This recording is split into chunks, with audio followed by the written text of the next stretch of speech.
Hello दोस्तों, कैसे हैं आप सब। दोस्तों, केरल, जिसे ईश्वर का अपना देश कहा जाता है, अपनी हरियाली, बैकवाटर्स और प्राकृतिक सुंदरता के लिए जाना जाता है। लेकिन इसके हरे भरे जंगलों और शांत वातावरण के बीच कई ऐसी कहानियां छुपी हुई हैं जो आपके रोंगटे खड़े कर देंगी। ये कहानी केरल के एक छोटे से गांव वजुथा कुन्नू की है, जहाँ के जंगलों में एक ऐसी भूतिया घटना घटी जो आज भी लोगों के दिलों में दहशत पैदा करती है। वजुथा कुन्नू गांव चारों ओर घने जंगलों से घिरा हुआ था। गांव के लोग प्रकृति के साथ तालमेल बिठाकर साधारण और शांतिपूर्ण जीवन जीते थे। लेकिन इस गांव में एक प्राचीन घर था, जिसे लोग मरण भवन कहते थे।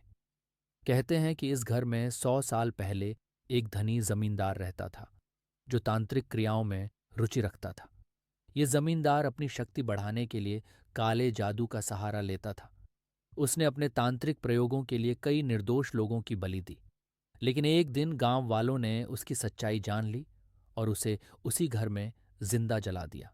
कहते हैं जमींदार की आत्मा ने उस घर को शापित कर दिया। समय बीतता गया, लेकिन मरण भवन को कोई दोबारा छूने की हिम्मत नहीं कर पाया। गांव वालों का कहना था कि वहां रात के समय अजीबोगरीब आवाजें आती थीं, किसी के रोने, चीखने और हंसने की आवाजें। कई लोगों ने दावा किया कि उन्होंने घर के आसपास सफेद साड़ी में एक औरत को भटकते हुए देखा है, जिसकी आंखें खून की तरह लाल थीं। एक बार गांव का एक युवक, अर्जुन, जिसने इन बातों पर विश्वास नहीं किया, वह अपने दोस्तों के साथ उस घर में चला गया। उसने मजाक में कहा, अगर यहां सच में कोई भूत है तो मुझे अभी दिखाओ।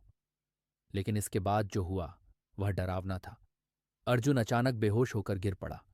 जब उसे उठाया गया तो उसकी आंखें पूरी सफेद थीं और वह बार बार चिल्ला रहा था, मुझे माफ कर दो, मुझे छोड़ दो। अर्जुन की यह हालत देखकर उसके दोस्त डर के मारे गांव वापस भाग गए। लेकिन अगले ही दिन अर्जुन की लाश उसी घर के पास पाई गई। गांव वाले कहते हैं कि उसकी आत्मा को उस जमींदार के श्राप ने जकड़ लिया था। मरण भवन से सटे जंगल को भी लोग भूतिया मानते थे। गांव के बुजुर्गों का कहना था कि रात के समय जंगल में सफेद कपड़े पहने एक महिला की परछाई दिखाई देती थी, जो लोगों को अपनी ओर बुलाती थी। जो भी उसकी आवाज पर जाता, वह कभी लौट कर नहीं आता। एक बार एक पर्यटक, जो इन कहानियों को सुनने के बाद वहां आया, उसने जंगल में जाकर इसे अपने कैमरे में रिकॉर्ड करने की कोशिश की। उसने वहां कुछ तस्वीरें खींची और वीडियो बनाया। जब वह वापस लौटा और तस्वीरें देखीं, तो उनमें एक धुंधली सी आकृति थी, जो एक महिला जैसी दिखती थी। उस रात उसे दिल का दौरा पड़ा और उसकी मौत हो गई। गांव वाले मानते हैं कि वह जमींदार आज भी उस घर में मौजूद है। कोई भी व्यक्ति उस घर के पास रात को नहीं जाता, यहां तक कि दिन में भी लोग उस घर से दूर रहते हैं। घर की दीवारों पर अब भी रक्त के धब्बे और अजीब से निशान देखे जा सकते हैं।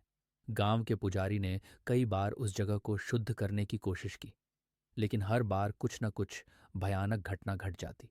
एक बार पूजा के दौरान अचानक आग लग गई और पुजारी बुरी तरह जल गया। ये कहानी केरल के सुंदर और शांतिपूर्ण चेहरे के पीछे छुपे एक डरावने पहलू को उजागर करती है।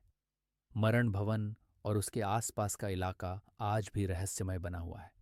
गांव के लोग इसे एक शापित जगह मानते हैं और वहां जाने से बचते हैं। ये खौफनाक कहानी सिर्फ डराने के लिए नहीं है, बल्कि यह हमें याद दिलाती है कि दुनिया में कई ऐसी चीजें हैं जिन्हें विज्ञान भी नहीं समझा सकता।